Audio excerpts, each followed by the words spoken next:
Hello, everyone, and welcome to the Mastermind in Tactical Strategy Games panel with me, Andy Griffiths from the Renaissance PR team, and Peaky Blinders Mastermind, Space Crew, and Partisans 1941.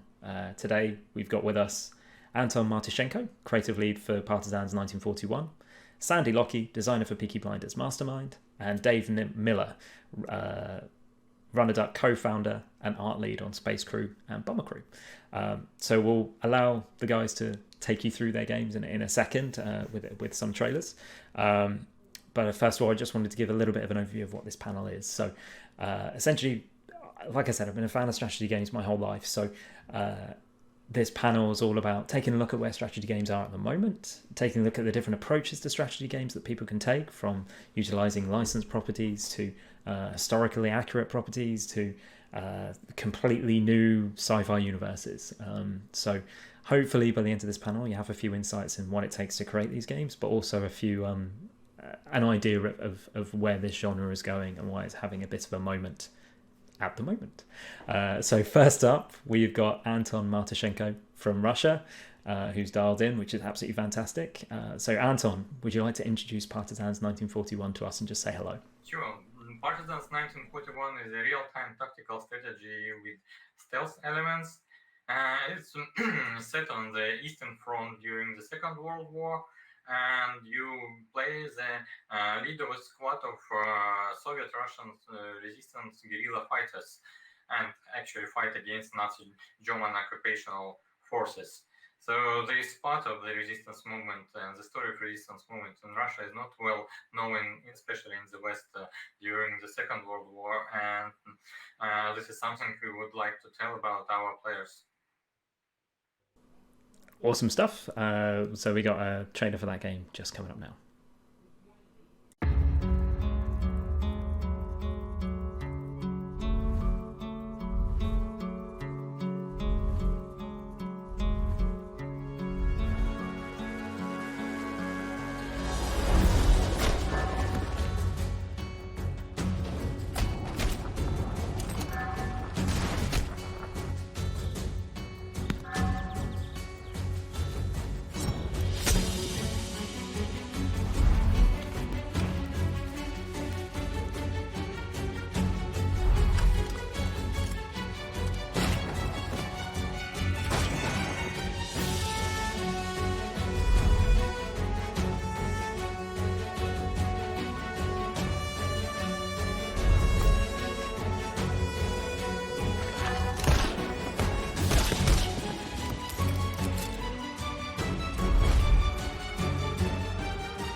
Great stuff. Definitely picking up a little bit of a Commandos vibe from that one. So now we'll pass on to Sandy Lockie, designer for Peaky Blinders Mastermind. Sandy, do you want to introduce your game for a bit? Yeah, so Peaky Blinders Mastermind is set just after the war. So it's when the Peaky Blinders boys have returned back to Small Heath. And they're kind of encountering this power vacuum there because all the sort of young men were away fighting. And so it kind of deals with them trying to establish their foothold back in Small Heath. And the thing that we really focused on was, it's a quote from season 1 where Tommy Shelby's talking about the soldier's minute and how he manipulates the environment, his allies and his enemies, so that during that 1 minute, everything comes together to help him sort of overcome these insurmountable odds. And so that's what mechanically we let players do by rewinding time and layering over the characters' abilities and getting them into the right positions. We let people orchestrate that one perfect soldier's minute. Peggy 16.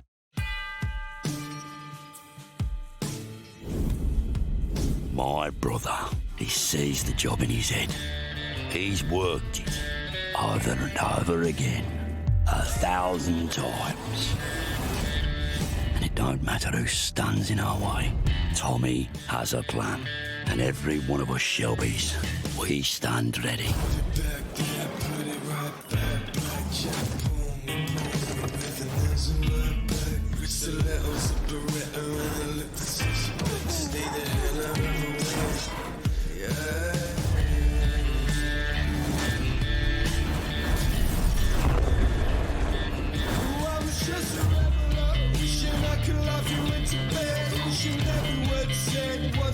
but we stand ready to do what he demands. To play our part, to get it done. By order of the Peaky Blinders. Peaky Blinders Mastermind, available now. Great stuff. Now that brings us right on to Space Crew. So, Dave, would you like to introduce us to Space Crew? Sure. So Space Crew is a tactical crew management game where you recruit a crew, put them on a spaceship, and send them out on missions in order to defend the Earth from an alien invasion. On these missions, you have to manage your crew and the stations on the ship. So there's many stations. There's like security station that deals with shields. There's a comm station that can call in friendly fighters to come and support you. There's also an engineering station where you can manage the power from your reactor. And the reactor powers multiple systems on the ship, such as the shield generators, the gravity generator, and the oxygen generator, which is especially important. And you basically just have to manage the damage to your ship, keep them alive, complete the mission, get them home safely. Captain's log. Earth date, I lose track. Today was supposed to be simple. In and out. Duck soup, as my great-great-great-great-grandfather used to say, in his war. We'd encountered more Phasmid ships than we were expecting, so I jumped straight on the guns like the hero I am. Seeing an empty captain's chair, our only engineer decided to take control of the ship. With the donut doing donuts in the USS Donut, our weapons guy of all people was left trying to fix the damage we were taking. Lacking security, the Phasmids boarded. With fire and Phasmids abound, Leonard made the ever-so-logical decision to purge the ship, ejecting most of the Phasmids, but also himself. It was time to think carefully about this. I directed my crew with my superior knowledge of their strengths. Engineer, go fix. Gunners, on the guns. Security, secure the ship. Comms, Captain, smolder. Oh, frack, I thought. Captain, evasive maneuvers. Captain, prime escape pods. Captain, pick your battles. Captain, pick harder. I still don't know how we got out of that alive. Well, I say we. I guess it's time to sort out a new ship and recruit the next generation.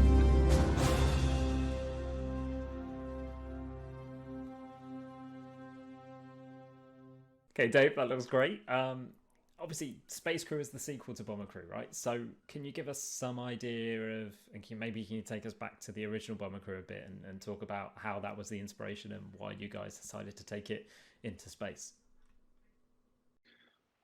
Well, Bomber Crew actually came from just the concept of managing the crew of a bomber, and we didn't necessarily set out to make a strategy game. But it just so happened with the multiple units, that was the best way to go, because there was no way to do direct control, especially because the focus of the game is on the stories and the fates of the characters, and so they have to be kind of independent. It's kind of a God game in a way.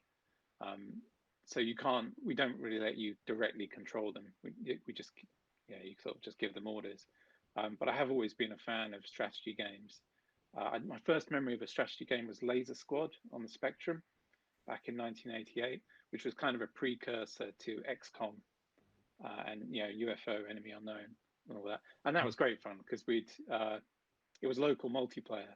So I'd play it with my siblings on a Saturday afternoon, and one of us would take a turn while the other one had to stand behind the TV and not see what the other player was doing. So yeah, I've always had a soft spot for strategy games like that.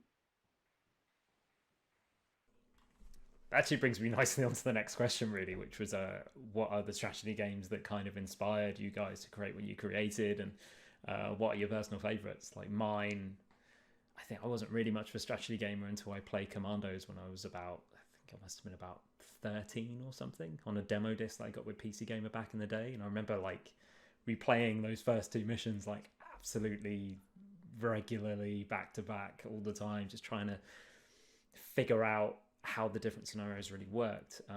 So Anton, obviously your game is it's a little bit inspired by Partisans 1941. Is it a little bit inspired by Commando? So maybe you can talk a little bit about, maybe your favorite games. Yeah, actually, like with many other with many other people here, the first game actually I played was Civilization.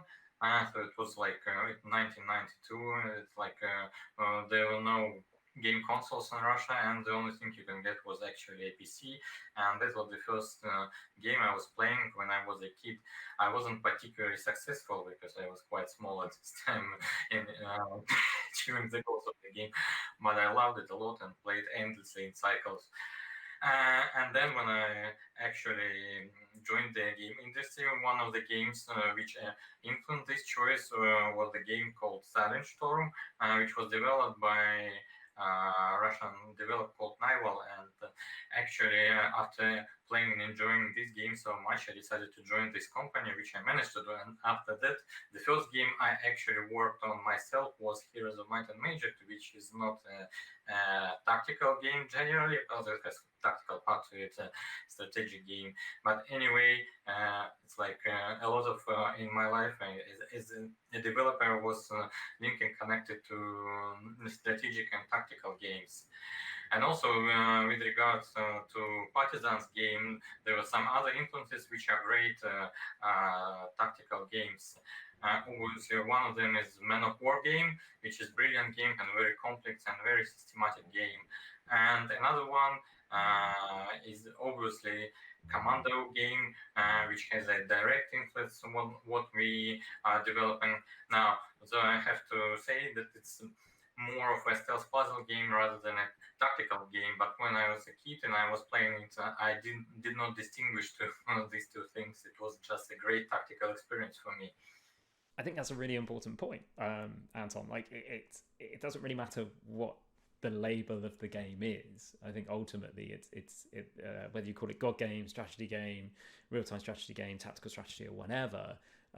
It still plays into that you being this far away figure manipulating people either directly or manipulating the area around the people in order to conjure up the scenario that you want. I mean, Sandy, that kind of describes Peaky Blinders Mastermind a little bit as well. Like, I mean, in terms of tactical strategy, do you have any like favorite games, or what were like your early experiences with the subgenre? In God game wise, I guess so. We played a lot of Command and Conquer and did a lot of lugging our PCs over to each other's house to play LAN parties with Command and Conquer. And in terms of God game, like I used to sort of just have a set goal for myself, which wasn't necessarily to win the battle, and was often counters to that. So like in playing Red Alert, just trying to get a bear army, the biggest bear army I could, and go rampaging into an opponent's base, just for the look on their face as like 40, 50 bears come luzzing in there, completely ineffective because they can't destroy buildings, so they just sort of sit around scratching themselves for a while and then potter off again. But yeah, that ability to kind of express yourself and do what you want in these kind of games is always really empowering. But yeah, like going back to strategy games growing up, like I had I think I was saying similar to Antoine, like I had Civilization on my Mac, didn't really understand it, used to click things around, they moved around, sometimes things got bigger, sometimes things died, but it seemed fun. But yeah, I think the first one that really got its hooks into me was Advance Wars. Playing that on the old Game Boy, like hunched over for hours at a time. And then more recently into things like Slay the Spire and Into the Breach, that just once you play them for like half an hour, they really get their hooks into you. And I have great fun like recommending those to my brother as well, because he's like, no, not interested. And then I'll get a message like 2 weeks later going, what have you done to me? Like, I can stop playing this. They are, when you see everything kind of open up and you see all the abilities that you can do and the way that they can mesh together, there's something really kind of intoxicating about that. I think this is one of the reasons why they're doing so well recently, because you can play them in so many different ways. That works fantastically for your game on Twitch and on YouTube, because you can watch like The Last of Us on YouTube and you can kind of get the whole story from someone playing through it. Whereas with a strategy game, if you watch someone play it, you always think, oh, I'd do that differently, or I'd try this. And so there's a reason to go and buy the game rather than just watch it, because you can do better or you can do it differently. Dave, I think that's a really good thing that you just touched upon there, which is the challenges of developing systems and developing scenarios where players can ultimately choose their own path or choose their own approach or choose how they want to solve it. Obviously, what do you think are the challenges of focusing on building scenarios that can be solved multiple different ways using multiple different approaches? Because basically what you're talking about is sandbox development versus linear story-based development, right? I mean, how do you do that? I think making a strategy game that's based on systems, I think it takes a long time to get to the point where you can play it and see if it's any good, because you kind of have to have all the systems in place. We basically start off with the vehicle. So in Bomber Crew, it was a Lancaster bomber. In Space Crew, it's like a light cruiser. And so we just start designing the systems and just imagine all the scenarios that the systems could give you. And then we kind of work out from there. So once we've got the ship and all its oxygen generator and its shield systems and the reactor giving power to the gun turrets, then we kind of work out from there and create enemies that would challenge the player to have to manage their crew in different ways on board. So for instance, we've got an enemy fighter that flies in front of you and it kind of pops out these little limpet mines, which attach themselves to various parts of the ship, and then they give off radiation. So you can either get your security officer to engage the EMP, the electromagnetic pulse, and that will knock them out, or you just have to vacate that part of the ship for the duration until they fall off. Yeah, so we really kind of, for us, it's like inside out. It's the player systems first, and then we create the world around it to challenge the player.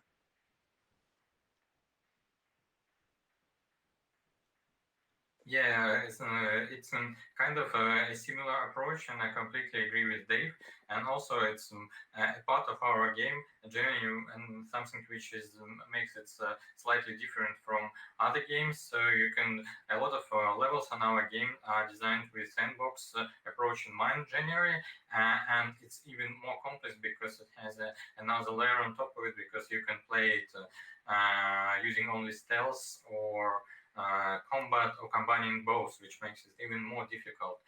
In my mind, it's hard or even impossible to predict all actions or all things which a player can do.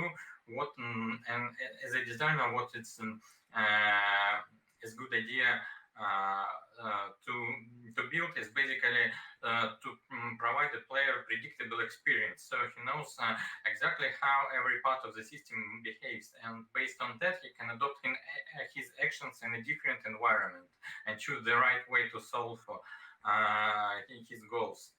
So it's about building a predictable environment where the things behave in the way the player expects, while in terms how they react on player actions. While the general, like the story or anything on top of it, it can change during the gameplay, actually. That brings me nicely onto another question, which is all about difficulty. Like, tactical strategy games have a reputation for being, hard. So how do you go about making sure you scale the difficulty of your game to so that it fits and feels right? So for us, sorry, go on, Sandy. Yeah, I think for Peaky Blinders, it was just about being very aware of who our audience was from the very beginning of the project and having that in mind. So we knew that it was, this is a puzzling game, but we don't want just players to feel roadblocked or completely stumped by things. So we focused on making them head scratchers, but not just completely stopping players' progress, because then you don't feel like Tommy Shelby anymore. You feel, you feel like a dunce, and that's not something we wanted to do. So, we did add in a sort of a slightly harder Mastermind difficulty, which takes away some of the sort of hints for players. But from most people that we've seen playing it, and we got sort of mostly positive review scores on Steam, which for an IP-based game can be quite, a licensed game can be quite tricky to achieve. So we're really happy with that, and I think that shows that we've kind of managed to navigate that little treacherous alley quite well.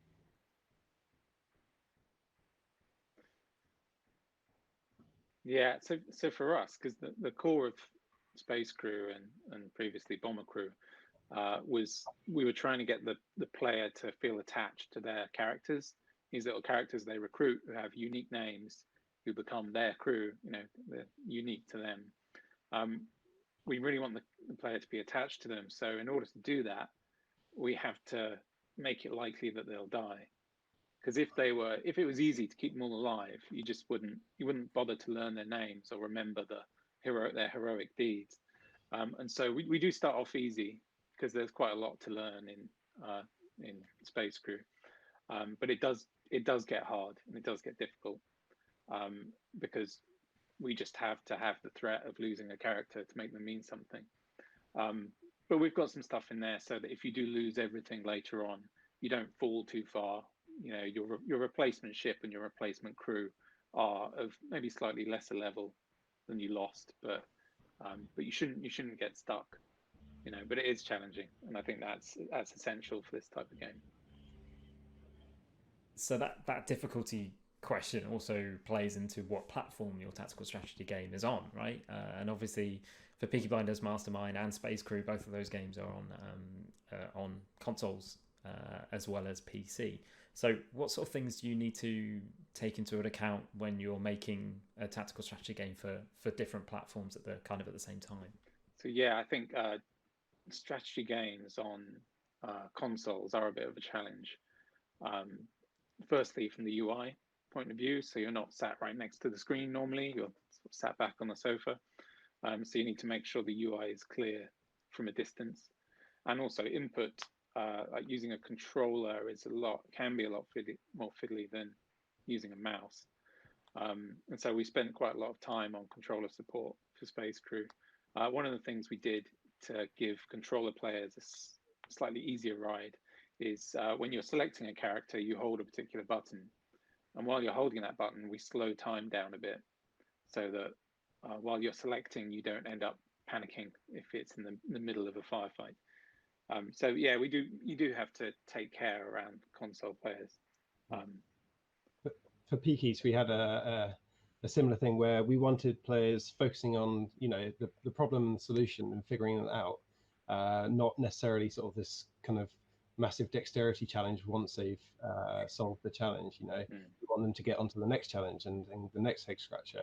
So we spent a lot of time making sure the controls were streamlined. We have this, you know, this time machine basically that players can rewind and fast forward time, which is you know, you don't, it's not there's no standard controls for that in a lot of games. So, you know, moving characters left thumbstick, you're fine, but how do you control a time machine? So we decided to put that on the triggers. So that gives you sort of real fidelity over rewinding and fast forwarding. But also on bumpers, you can skip to previous events. So if you just want to sync up a couple of characters, then we give players a really quick and easy way of doing that. And that kind of lets them just go, right, okay, I've learned the controls for the time machine now. I can concentrate on the puzzles and the narrative and the characters and kind of get myself immersed in the world. And obviously, Anton, your game Partisans in 1941 is PC only at that point. I mean, does that give you more freedom to necessarily do different things? It has real-time strategy elements to it, especially during combat. PC is the most convenient platform to play it because it allows you to control multiple units at one time easily.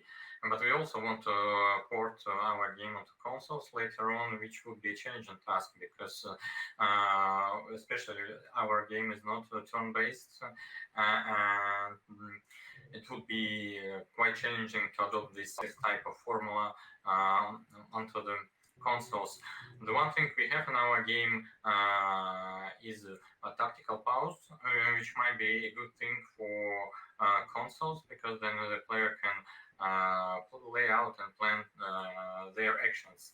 And the other subject you mentioned earlier, the difficulty of the games This is something also which is specific for a game like Partisans, because it has like real-time strategy team, and real-time strategies are known for being one of the most kind of like difficult type of games, when you have not only to control a lot of units to make decisions and make them quickly, because everything goes in real time. So we have like different layers of difficulty, and our normal level, on the normal level, you can use the tactical pause, and you can use save and load game mechanics. This is where on this difficulty you basically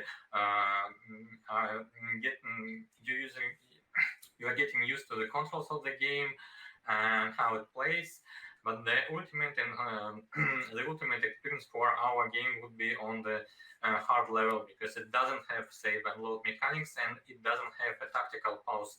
So it would be quite challenging. But with the game like ours, this is something a lot of players love about these games, when they have to be extremely precise and control all the stuff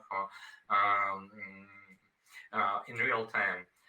And also we have some other mechanics in our game which are rooted in meta games. So like during the mission you get ammo, your characters can get injuries. So when playing on normal, you just can avoid this stuff by reloading your game. But then if you play on hard, you would have to face the consequences of what happened during the missions. You can't simply reload the game. You have to treat the members of your squad.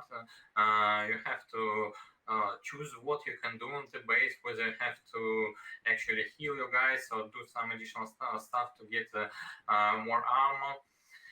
So I think the ultimate experience would be the hard level, but it will take time and effort, to control it precisely. So Anton, another question for you, and it's something that's particular for Partisans 1941, which is obviously you're covering a period which is really, really politically charged. It's a period which is riddled with war. How much do you kind of walk the tightrope between historical accuracy and gameplay innovation and subverting players' expectations? Because obviously, when people think about this period, they have their own expectations that kind of come into it. Yes, it's actually quite a challenging task to find a balance between the historical accuracy and the gameplay mechanics, because there are some things which are familiar and loved by players, but then you can't simply play them into a historically accurate or close to historical type of gameplay. So there are a lot of mechanics in like blink, teleport, having movable cover, or whatever, which actually work really well with this type of gameplay, but you can't really use them. So you have to adopt and find different ways.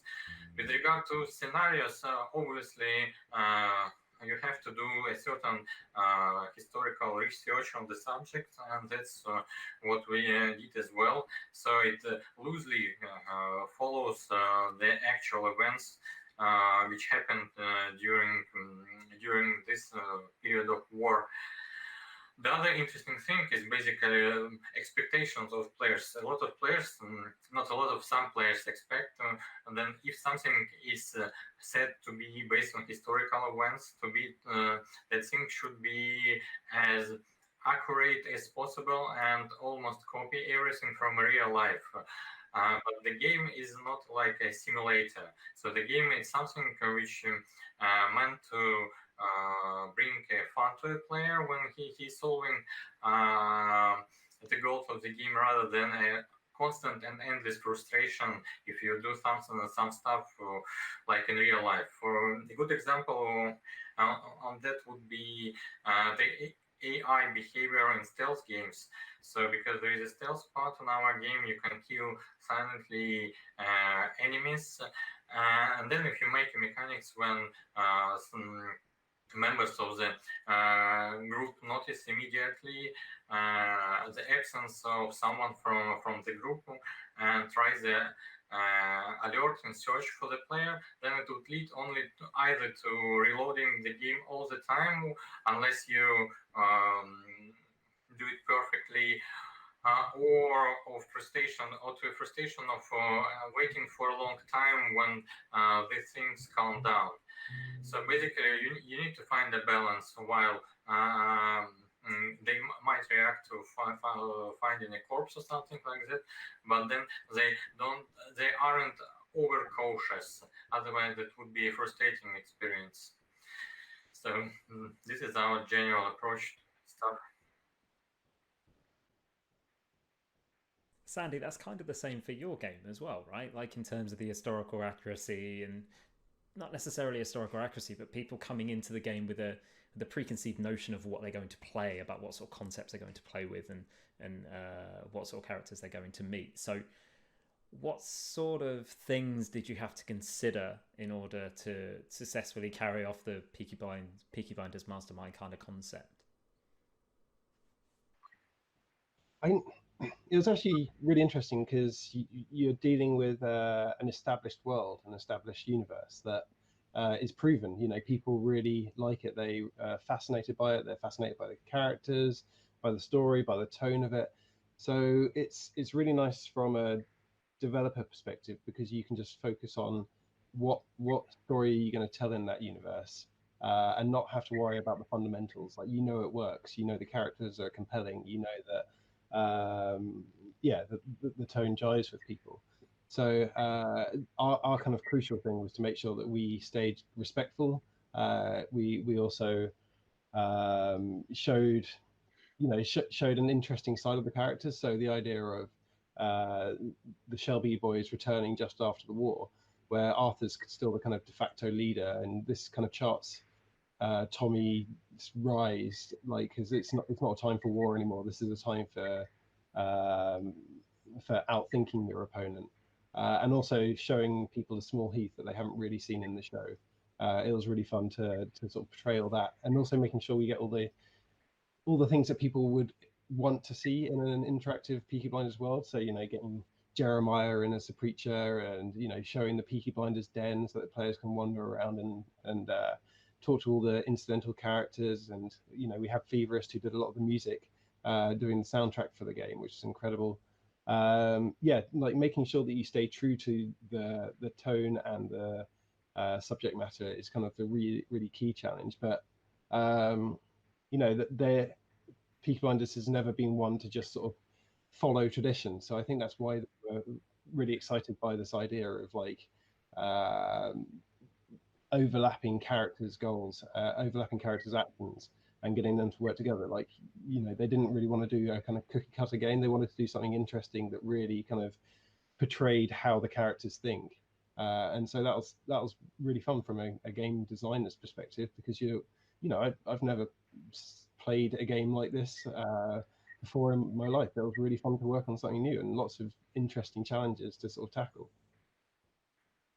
I imagine imposter syndrome is something that you guys have to deal with all the time as well when you're working on something that's that big.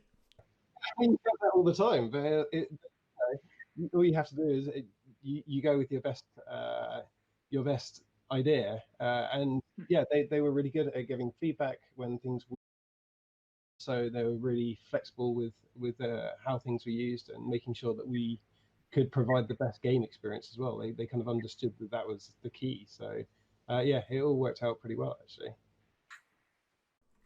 So obviously we've got Partisans 1941 and Peaky Blinders Mastermind that have players have preconceived notions of what they're going to get before they play. Whereas Dave, with your game, Space Crew, you've had to design a sci-fi universe from scratch. Like, what's that like? It must be quite a refreshing challenge and an interesting challenge and an enjoyable one to, like, have a blank piece of paper in front of you and just design this all from scratch. Yeah, it is. So with Bomber Crew, we had World War II. So the scene was instantly set as soon as the game started. Anyone who played it knew what the scenario was, the two sides were. And with sci-fi, you just have to build everything. You know, if there's a spaceship, you have to design the spaceship. You have to design this scenario. So there's only 3 of us at Run a Duck, so we need to be smart with how we set the scene and sort of build the worlds. And so we decided to kind of borrow from movie tropes. So so there's lots of things in Space Crew that players will see, will kind of feel a bit familiar, and they'll recognize what it all means. And plenty of Star Wars, Aliens, Starship Troopers, you name it, I'm sure. So guys, that brings us to the end of our time. Thank you so much for joining us on this. It's been really, really interesting. So I think the best thing to do is if you can just tell people, and maybe Anton, will start with you, just tell people where they can find you or where they can give you feedback on your game. We can be followed on a Facebook page, and also for Russian speaking, we have a page on Contact, and you can find them with the keywords like Partisans 9041. And Sandy, if you want to go next. At Future Lab on Twitter, and we're pretty active on there. It's always good to hear feedback and to sort of hear people sharing their experiences of the game. So yeah, that'd be the best place. And Dave, how about yourself? So people can follow at Space Crew Game on Twitter, which I manage, so they'll be talking to me. Space Crew's out on October the 15th on PC, Switch, PS4, Xbox One, Mac, and Linux as well. Well, that's awesome. Well, Anton, Sandy, Dave, thank you so much for your time. Really appreciate it. Hope you have a great rest of the day, and thank you everyone else for watching. See you soon. Thanks a lot. Thank you. Cheers. Bye. Bye-bye.